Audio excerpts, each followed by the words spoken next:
ഒരു തയ്യാറെടുപ്പാണ്. അതുകൊണ്ടാണ് ഞാനിവിടെ ഇങ്ങനെ മൊത്തം ക്ലീൻ ആക്കിയിട്ടിട്ടുള്ളത്. നമുക്ക് നമ്മുടെ ഇന്നത്തെ വീഡിയോയിലേക്ക് പോയാലോ? അപ്പോൾ ഇന്നത്തെ വീഡിയോ എന്താണെന്നറിയാമോ? അതായത് നമ്മുടെ റോസാ ചെടിയിലെ നമ്മൾ മണ്ണിൽ നട്ടു കൊടുത്തിട്ട് നമ്മുടെ ചെടീനെ നമ്മൾ എങ്ങനെയാണ് നല്ലൊരു ചെടിയാക്കി എടുക്കുന്നത് എന്നാണ് കേട്ടോ ഇന്നത്തെ വീഡിയോ. അപ്പോൾ എല്ലാ കൂട്ടുകാർക്കും ഒത്തിരിയേറെ ഉപകാരപ്രദമായ വീഡിയോ ആണ്. അപ്പോൾ വീഡിയോ ആരും സ്കിപ്പ് ചെയ്യാതെ മൊത്തമായിട്ട് കാണാനായിട്ട് ശ്രമിക്കുക. വീഡിയോയിലേക്ക് പോകാം.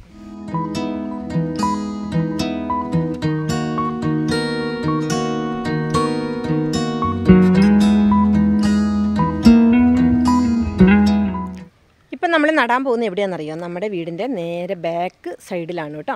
ഇപ്പം നമുക്കിവിടെ നട്ടേക്കണ ചെടികളൊക്കെ ഇതുപോലെയൊക്കെയാണ് നിൽക്കുന്നത്. കുറേ ഭാഗത്ത് നട്ട നമ്മുടെ ചെടികളൊക്കെ ഉണ്ടല്ലോ, ഇപ്പം നമ്മളെല്ലാം പറിച്ച് എടുത്ത് മാറ്റിയിട്ടുണ്ട് കേട്ടോ. വെയിലൊക്കെ ആയപ്പം കുറേ ചെടികൾ നമുക്ക് എന്താ പറയുക ഉണങ്ങിപ്പോയി എന്നല്ല, സീനിയർ ചെടിയൊക്കെ അതിൻ്റെ ആ ഒരു സമയം കഴിഞ്ഞു. അപ്പോൾ സമയം കഴിഞ്ഞപ്പം എല്ലാം ഉണങ്ങി നിൽക്കുവാണ് കേട്ടോ വിത്തുകളൊക്കെ. ഇത് കണ്ടോ, എല്ലാം എന്തോ ഒരു വിത്തുകളാണെന്ന് പറയുന്നത് നമ്മുടെ സീനിയർ ചെടിയിലുള്ളത്. അപ്പോൾ ഈ സീനിയർ ചെടീൻ്റെ വിത്തുകളൊക്കെ വേണ്ടവരുണ്ടല്ലോ, വാട്സപ്പ് നമ്പറിൽ മെസ്സേജ് അയച്ചാൽ മതി കേട്ടോ. അതുപോലെ തന്നെ ഇത് നമ്മുടെ വൈറ്റ് വാടാമല്ലി ഉണ്ട്, പിങ്ക് വാടാമല്ലി. അപ്പോൾ ഇതിൻ്റെ വിത്തുകളൊക്കെ ഇങ്ങനെ ഉണങ്ങി നിൽക്കുവാണ്. ഇനി ഇതൊക്കെ നമുക്ക് പറിച്ചെടുത്തിട്ട് റെഡിയാക്കി വെക്കണം. നമുക്ക് ഇനി പാകി മുളപ്പിച്ച് പുതിയ ചെടികളൊക്കെ എടുക്കണ്ടേ. അതുപോലെ തന്നെ ഇത് നമ്മുടെ ഉണ്ടല്ലോ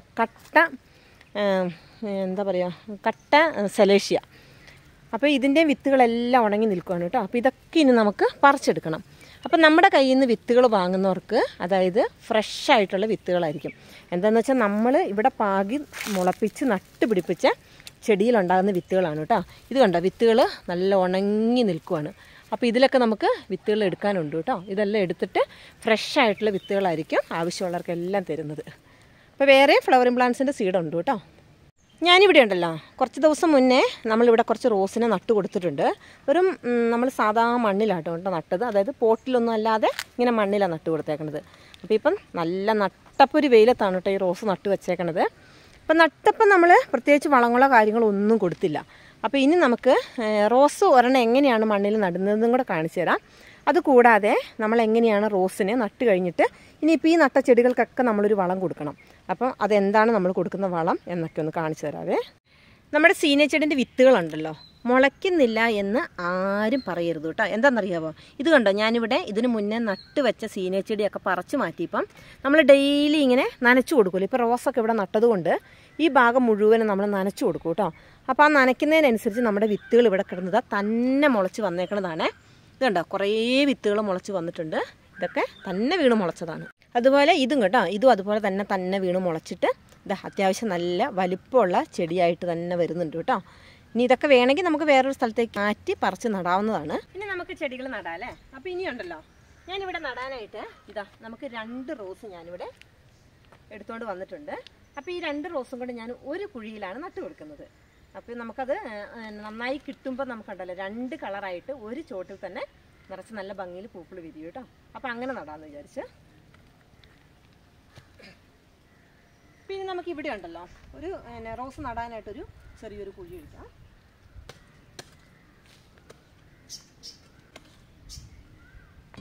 റോസ് നടാൻ വേണ്ടിയിട്ട് ഇതുപോലെ ഒരു ചെറിയൊരു കുഴി നമ്മൾ എടുത്തിട്ടുണ്ട്.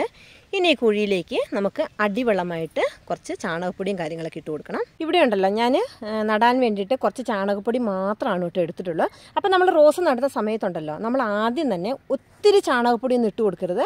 ഒത്തിരി ചാണകപ്പൊടി ഇട്ട് കൊടുത്തിട്ടുണ്ടെങ്കിൽ എന്താ പ്രശ്നം എന്ന് ചോദിച്ചിട്ടുണ്ടെങ്കിൽ നമ്മുടെ റോസിൻ്റെ ഈ ഒരു ചെടിയിൽ നിന്നും വരുന്ന വേരുകളുണ്ടല്ലോ, നമ്മൾ അങ്ങനെ അങ്ങ് ഒത്തിരി ചാണകപ്പൊടി ഇട്ട് കൊടുക്കുമ്പോൾ പെട്ടെന്ന് അതിൻ്റെ വേരുകൾക്കൊരു ചൂട് തട്ടിയിട്ട് ചെടികൾ പെട്ടെന്ന് വാടിപ്പോകും കേട്ടോ.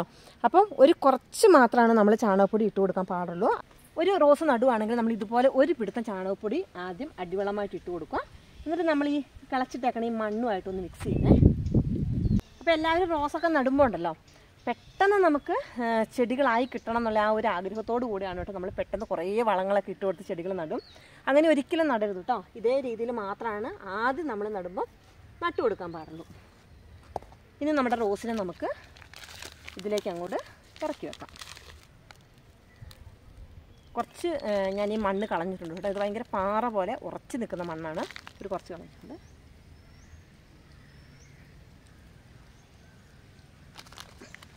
ഇത് നല്ലൊരു മഞ്ഞ റോസാണ് കേട്ടോ. നല്ല ഭംഗിയാണ് ഇതിൻ്റെ പൂ കാണാനായിട്ട്. ഇതൊക്കെ ബഡ് റോസാണ് കേട്ടോ ഞാനിവിടെ കൂടുതലും നട്ടിട്ടുള്ളത്. നമുക്ക് ബഡ് റോസൊക്കെ ഉണ്ടല്ലോ നല്ലോണം അതിൽ വിരിയുന്ന പൂക്കൾ നല്ല വലിപ്പമുള്ള പൂക്കളും ആയിരിക്കും. ഇഷ്ടം പോലെ പൂക്കളും തരും കേട്ടോ ബഡ് റോസൊക്കെ. അപ്പോൾ ഈ 2 റോസിനെയും കൂടെ നമ്മൾ ഒരു കുഴിയിൽ വെച്ച് കൊടുക്കുന്നുണ്ട് കേട്ടോ. ഇനി ഇതുപോലെ മണ്ണിട്ട് അങ്ങോട്ട് ഫുള്ള് മൂടി കൊടുക്കുക. നിലത്ത് ഇങ്ങനെ റോസ് നടുമ്പോൾ നമ്മളുണ്ടല്ലോ കുറച്ച് ഗ്യാപ്പിട്ട് നട്ടു കൊടുക്കണേ.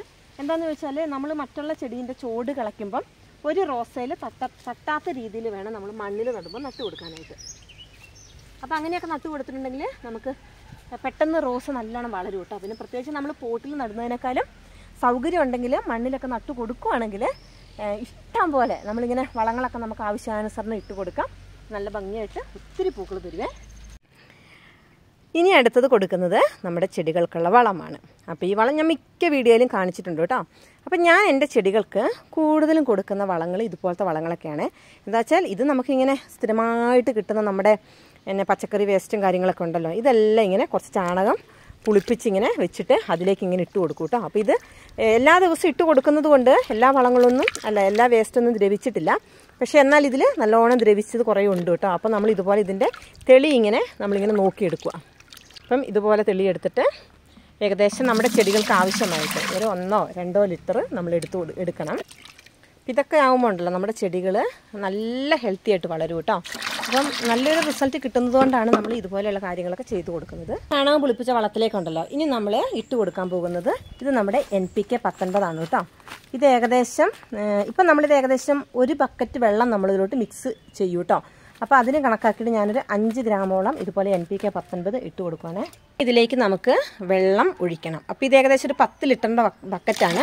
ഈ ബക്കറ്റ് ഒരു 3/4 ഭാഗത്തോളം നമുക്ക് വെള്ളം നിറച്ചെടുക്കാം കേട്ടോ. ഇതാണ് കേട്ടോ നമ്മുടെ ചാണക സ്ലറിയുടെ പരുവം. ഇത് കണ്ടോ, ഇതുപോലെ ഇങ്ങനെ ലൂസായിരിക്കണം നമ്മുടെ ചെടികളുടെ ചുവട്ടിൽ ഒഴിക്കുമ്പോൾ. ഇതിങ്ങനെ കട്ടി കൂട്ടിയിട്ട് ഒരിക്കലും ഒഴിച്ചു കൊടുക്കരുത്. ഈ ഒരു പരുവത്തിൽ മാത്രമായിട്ട് ഒഴിക്കാൻ പാടുള്ളൂ. ഇതുപോലെ നമ്മുടെ ചെടിയുടെ ചുവട്ടിൽ കൂടെ ഇങ്ങനെ ഒഴിച്ചു കൊടുക്കുക. ഇങ്ങനെയൊക്കെ ചെയ്യുമ്പോൾ പെട്ടെന്ന് നമ്മുടെ ചെടികൾ നല്ലൊരു മാറ്റം നമുക്ക് കാണാൻ പറ്റുമേ. ഇതുപോലെയുള്ള വളപ്രയോഗങ്ങളുണ്ടല്ലോ നമുക്കൊരു 15 ദിവസം കൂടുമ്പോൾ ചെയ്ത് കൊടുക്കാം കേട്ടോ. ഞാനിപ്പോൾ ഇവിടെ ഇങ്ങനെ നിറച്ച് വിത്തുകളൊക്കെ ഇങ്ങനെ പറിച്ചിട്ടു എന്ന് പറഞ്ഞല്ലോ. അപ്പോൾ ഇപ്പോൾ ഇവിടെ ഇങ്ങനെ നിങ്ങളിങ്ങനെ അതായത് പ്ലെയിനായിട്ട് കിടക്കുന്ന നോക്കണ്ട കേട്ടോ. എന്താണെന്ന് വെച്ച് കഴിഞ്ഞാൽ നമുക്ക് ഇവിടെ വീണ്ടും ഇപ്പം തന്നെ നമ്മുടെ സീനിയച്ചെടിയൊക്കെ വീണ്ടും പാകി മുളപ്പിച്ചിട്ട് ഇനി മഴയ്ക്ക് മുന്നേ എന്തായാലും വീണ്ടും ഒരു സെക്ഷനും കൂടെ ചെടികളൊക്കെ ഇതുപോലെ നട്ട് ഇവിടെ വീണ്ടും നല്ലോണം ഫില്ലാക്കണം കേട്ടോ. അപ്പോൾ അതിനുള്ളൊരു തയ്യാറെടുപ്പാണ്. അതുകൊണ്ടാണ് ഞാനിവിടെ ഇങ്ങനെ മൊത്തം ക്ലീൻ ആക്കി ഇട്ടിട്ടുള്ളത്. ഇത് ഞാൻ വേറൊരു ഭാഗത്ത് സീനിയച്ചെടി നട്ടു കൊടുത്താണ് കേട്ടോ. എന്ത് ഭംഗിയാണെന്നറിയാം കാണാനായിട്ട്. ഈ സീനിയച്ചെടിക്ക് ഒരു പ്രത്യേക ഭംഗിയാണ് കേട്ടോ. പ്രത്യേകിച്ച് നമ്മുടെ നാടൻ വെറൈറ്റിയും കൂടെ ആയതുകൊണ്ട് ഭയങ്കര രസമാണ് കാണാനായിട്ട്. അതും നിറച്ച് പൂക്കളും ഉണ്ടാകും. നമുക്കിതുപോലെ ഇങ്ങനെ ബുഷിയായിട്ടൊക്കെ നിൽക്കണമെങ്കിൽ നമ്മളിതിൻ്റെ പൂ വരുന്നതിന് മുന്നേ ഇങ്ങനെ ഒന്ന് കട്ട് ചെയ്ത് കൊടുക്കുകയാണെങ്കിൽ ആദ്യത്തെ ഒരു 1-2 വട്ടം മുട്ടുകൾ വരുന്ന സമയത്ത് പൂക്കൾ വിരിയാൻ അനുവദിക്കാതെ അതിനെ നമ്മളിങ്ങനെ കട്ട് ചെയ്ത് കൊടുക്കണം കേട്ടോ. അപ്പോൾ നമുക്ക് നിറച്ച് നല്ല ഭംഗിയായിട്ട് പൂക്കൾ വരുന്നതായിരിക്കും. ഇത് നമ്മുടെ സീനിയച്ചെടിയിൽ വന്ന പുതിയൊരു കളറും കൂടിയാണ് കേട്ടോ, നല്ലൊരു മഞ്ഞ. ഇന്നത്തെ വീഡിയോ ഇത്രയേ ഉള്ളൂ കേട്ടോ. അപ്പോൾ ഇതുപോലെ നിലത്ത് ചെടികൾ നടാനായിട്ട് അറിയില്ലാത്തവരൊക്കെ ആണെങ്കിൽ നമ്മുടെ ഈ വീഡിയോ ഒക്കെ കണ്ടിട്ട് ഇതേപോലെയൊക്കെ ചെയ്ത് കൊടുത്താൽ മതി കേട്ടോ. അപ്പോൾ നമുക്ക് നല്ല ഭംഗിയായിട്ട് ഇഷ്ടം പോലെ ഇങ്ങനെ മണ്ണിൽ നട്ടു കഴിയുമ്പോൾ പൂക്കൾ വരും കേട്ടോ. എന്നുവെച്ചാൽ നമുക്ക് മണ്ണിൽ നിന്നും ഡയറക്റ്റ് ലഭിക്കേണ്ട കുറേ ന്യൂട്രിയൻസും കാര്യങ്ങളൊക്കെ ഉണ്ട്. അതെല്ലാം നമുക്ക് ഇങ്ങനെ മണ്ണിൽ നട്ടു കൊടുക്കുമ്പം ഓട്ടോമാറ്റിക്കായിട്ട് നമ്മുടെ ചെടികൾക്ക് ലഭിച്ചോളൂ കേട്ടോ. പോട്ടിൽ നടുമ്പോൾ വെച്ചാൽ നമ്മളെല്ലാം ഒരു പരിധി കഴിഞ്ഞാൽ എല്ലാം നമ്മൾ തന്നെ ചെടികൾക്ക് വളം കൊടുത്തുകൊണ്ടിരിക്കണം. അപ്പം മാത്രമാണ് അത് ചെടികൾ വലിച്ചെടുക്കുകയുള്ളൂ. നമ്മൾ മണ്ണിൽ നട്ടാൽ അങ്ങനെയല്ല കേട്ടോ. അപ്പോൾ സൗകര്യമുള്ളവരൊക്കെ ഇതേ രീതിയിലൊക്കെ നട്ടു കൊടുക്കുക. അപ്പോൾ ഇനി ഇതിൻ്റെ ബാക്കി നല്ല പൂക്കളൊക്കെ ആയിട്ട് വരുന്ന അപ്ഡേഷനൊക്കെ പിന്നീട് കാണിക്കാം കേട്ടോ. അപ്പം അത് മാത്രമല്ല നമ്മുടെ സീനിയർ ചെടീൻ്റെ വിത്തുകളൊക്കെ ആവശ്യമുള്ളവർക്ക് വാങ്ങിക്കാവുന്നതാണ് കേട്ടോ. ഇതിനി ഇതിൽ നിന്നൊക്കെ ഞാനിങ്ങനെ എടുത്തിട്ട് നമ്മളിതിങ്ങനെ ഫ്രഷ് ആക്കിയിട്ടാണ് കേട്ടോ തരുള്ളൂ. അപ്പം വിത്തുകളൊക്കെ ആവശ്യമുള്ളവർക്ക് വാങ്ങാവുന്നതാണ്. അപ്പോൾ ഇനി നമുക്ക് നല്ല വീഡിയോ ഒക്കെ ആയിട്ട് വീണ്ടും വരാം. അപ്പോൾ വീഡിയോ ഒക്കെ കണ്ടതിന് ശേഷം നിങ്ങളുടെ വിലപ്പെട്ട അഭിപ്രായങ്ങളൊക്കെ കമൻറ്റായിട്ട് അറിയിക്കുക. അതുപോലെ തന്നെ ലൈക്ക് ചെയ്യാനും ഷെയർ ചെയ്യാനൊന്നും മറക്കരുത് കേട്ടോ. അതേപോലെ ഉണ്ടല്ലോ നമ്മളൊരു ഫേസ്ബുക്ക് പേജും കൂടെ തുടങ്ങിയിട്ടുണ്ട്. അതുകൂടാതെ ഇൻസ്റ്റാഗ്രാം അക്കൗണ്ടും ഉണ്ട്. അപ്പോൾ അതൊക്കെ ഒന്ന് ഫോളോ ചെയ്ത് വെക്കുകയാണെങ്കിൽ നമ്മളിങ്ങനെ സെയിലിൻ്റെ കാര്യങ്ങളൊക്കെ അറിയിക്കുന്നതൊക്കെ ഇതിലൂടെയൊക്കെ ആയിരിക്കും കേട്ടോ. അപ്പോൾ എല്ലാവരും അതൊക്കെ ചെയ്യാനായിട്ട് മറക്കണ്ട. ഇനി നല്ല വീഡിയോ ഒക്കെ ആയിട്ട് വീണ്ടും വരാം.